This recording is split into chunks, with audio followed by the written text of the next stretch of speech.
Hey YouTube, j'espère que tu vas bien parce que moi je vais très bien. Alors aujourd'hui est une nouvelle vidéo. Comme vous pouvez le constater, ce n'est pas du tout l'endroit où je filme habituellement. Ici nous sommes dans notre cuisine pour pouvoir préparer des petits gâteaux. Alors en l'occurrence ce sera des sablés et je vais également faire quelque chose avec un feuilleté à base de Nutella et de confiture.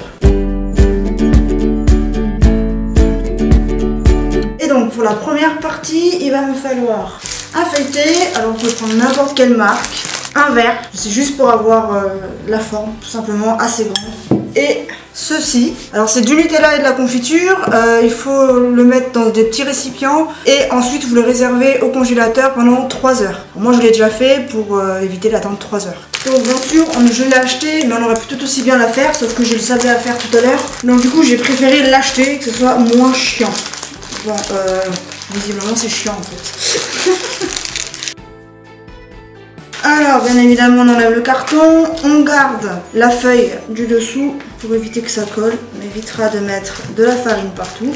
Alors par contre, il n'y en a pas beaucoup, mais j'ai une deuxième pâte donc ce n'est pas grave. Hop, on prend notre truc. J'aurais peut-être dû prendre un couteau, donc du coup c'est ce qu'on va faire. Alors vous aurez besoin d'un petit couteau aussi, ça peut servir.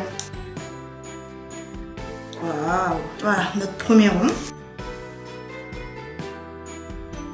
Hop là.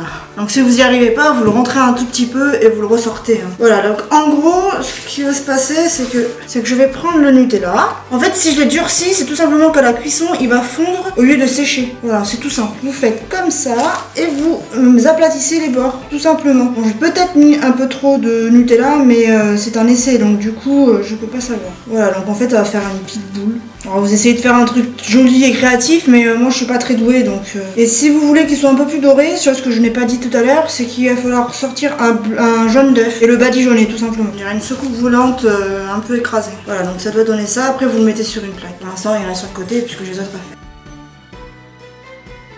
Donc là vous voyez qu'il reste de la pâte.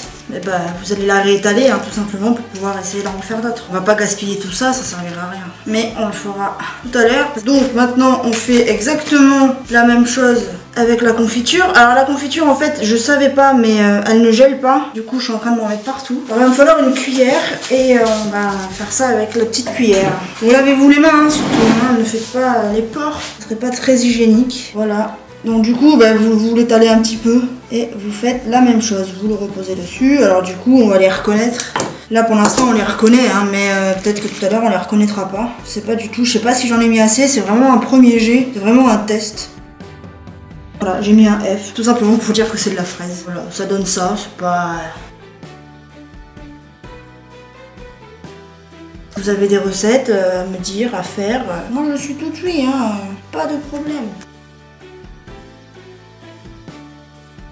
Et donc j'ai attrapé ma farine et mon rouleau. Alors pas exactement, en fait c'est une bouteille de vin parce que je ne sais pas où est mon rouleau et ça fera très bien l'affaire. Alors moi j'utilise une bouteille de vin, mais vous pouvez également utiliser une bouteille d'eau. Tout simplement, il faut juste qu'elle soit lourde mais en verre.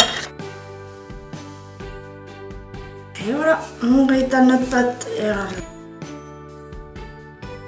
Voilà, allez, et c'est épaisse, donc 2 petits millimètres quoi, vraiment tout petit, vraiment tout fin. Hop, et on recommence.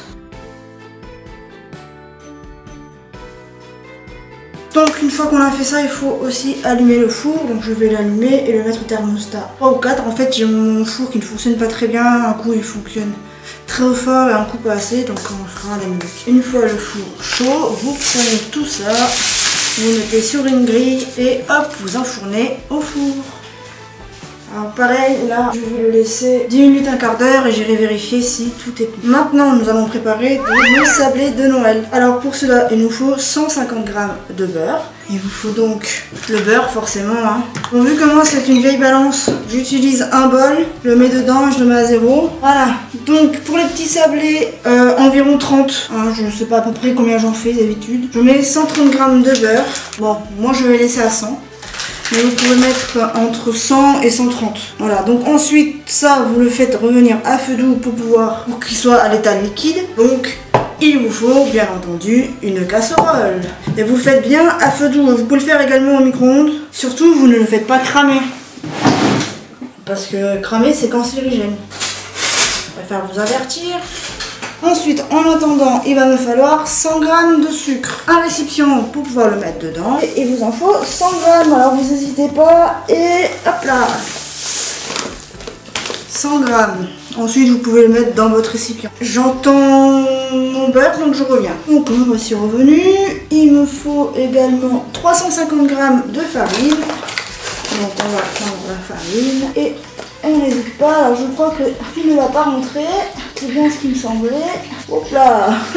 J'ai fait une montagne. De toute façon, j'en ai plus, il faut bien en chercher. Et là, j'ai 250. Ah non, je suis bientôt à 300. Ah, il m'en faut un 50 de plus. Donc, je reviens. Mon beurre.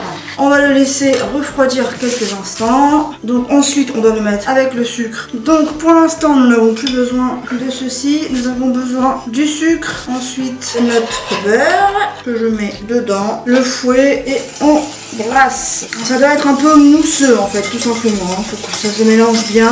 Voilà comme ça là. Vous mélangez bien. Alors vous pouvez mettre de la vanille.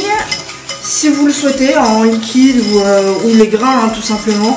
Moi je sais pas ce que je vais mettre aujourd'hui. Je vais mettre de la noix de coco râpée. Vous mettez à peu près 100 g aussi. Vous mélangez bien. Une fois que vous aurez obtenu ça, eh bien vous allez prendre vos deux œufs. Hop, vous le cassez et vous le mettez là-dedans. Vous mélangez. Une fois mélangé, nous allons incorporer le lait, donc il faut à peu près 2 cuillères et demie de lait, 2 cuillères de lait. Et ensuite, nous allons incorporer le sachet de levure. On va mélanger.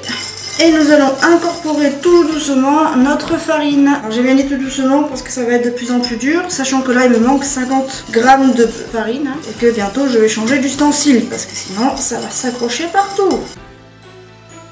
On va poser ça, prendre une cuillère en bois, ou vous pouvez également prendre une cuillère en normal, et on continue.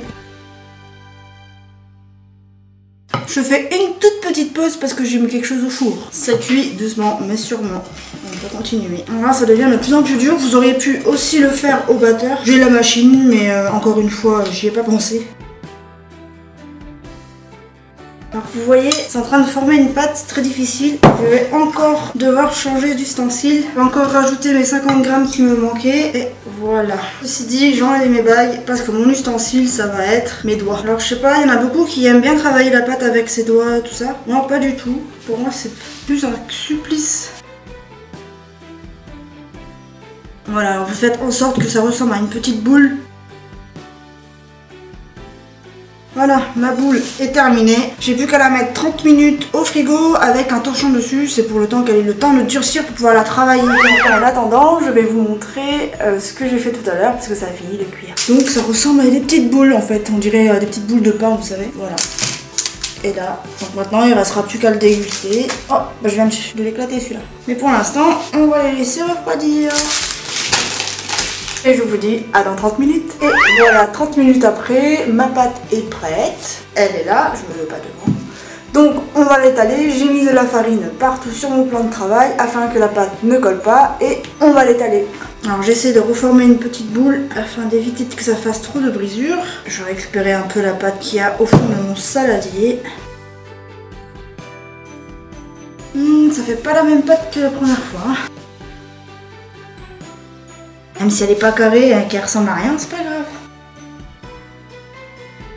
Et voilà, ensuite, prenez vos emporte-pièces. Alors moi celles-là, je les ai achetées à Jiffy pour un peu moins de 5 €. Et vous en avez quand même pas mal. Là vous avez par exemple une botte. Vous appuyez fort. L'avantage avec cela, c'est qu'une fois que... Voilà, ça ne me l'a pas fait évidemment. C'est qu'une fois que vous les avez enlevées, soit elles se coincent là-dedans, soit elles sont déjà détachées tout simplement. On va le mettre sur le côté. J'ai un cœur. Là, même principe, espèce de petites fleurs. Et voilà, et vous faites pareil tout le long de la pâte. Alors j'ai un problème avec cet emporte-pièce. On ne sait pas du tout à quoi ça ressemble. Alors si vous avez une idée, dites-moi-le en commentaire.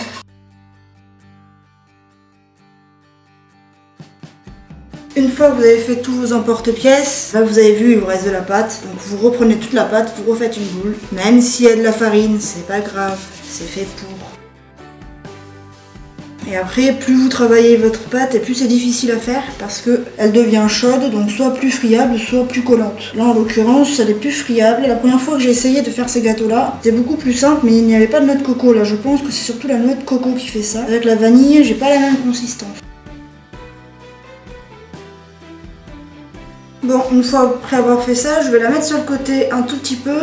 C'est juste que je vais attraper ma plaque.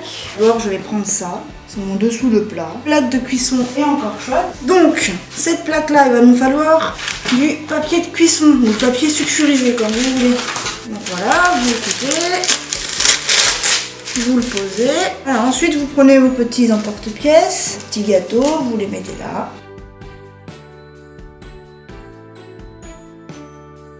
Voilà, tout ne rentre pas, mais ce n'est pas grave. Donc, vous pouvez soit les décorer. Alors moi, j'ai plein de petits trucs, voilà, avec des étoiles, des petites boules, des petits traits avec du chocolat et des grosses boules.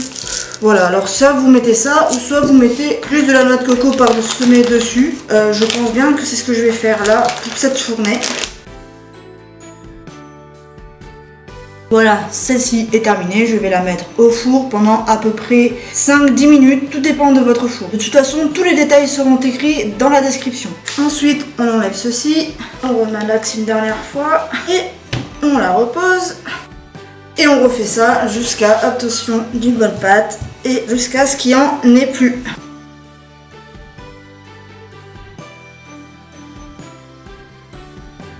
Bon voilà, je vais finir ça et ensuite dès que ce sera cuit, je vous montrerai le résultat. Et voilà, la première fournée des gâteaux est terminée. Ça n'a pas donné le rendu que je voulais parce que ils sont un peu moins épais que ceux que j'ai fait la semaine dernière. Mais je pense que c'est tout simplement parce que j'ai mis de la noix de coco à la place de la vanille. Donc là actuellement j'en ai encore au four et ceux-là ils sont décorés, donc je vous montrerai quand ils seront décorés. Voilà, je reviens tout de suite, je finis de faire ma fournée parce que oui, il me reste encore de la pâte. Et voilà, c'est terminé, donc je vous montre un petit peu. Voilà, il faudrait que les gâteaux fassent au moins 5 cm, que les gâteaux aient le temps de grossir parce que là je les ai fait vraiment trop fins. Voilà, donc pour ma part c'est terminé, j'espère que la vidéo vous aura plu. Si c'est le cas, vous laissez plein de petits pouces, vous commentez pour me dire les gâteaux que vous aimeriez voir sur ma chaîne éventuellement, et puis vous pouvez partager si vraiment ça vous a plu et surtout vous abonner si c'est pas encore déjà fait. Allez, je vous laisse, je vous souhaite un joyeux Noël et de bonnes fêtes. Ciao. Et je vous donne rendez-vous sur mes réseaux sociaux, alors c'est Facebook, Snapchat, Twitter et Instagram. Alors faites attention, Melsenko c'est soit un A soit double A, mais c'est écrit dans la description. Surtout de commenter et de t'abonner. Alors si tu t'abonnes, n'hésite pas à faire partager à tes amis. Allez, ciao!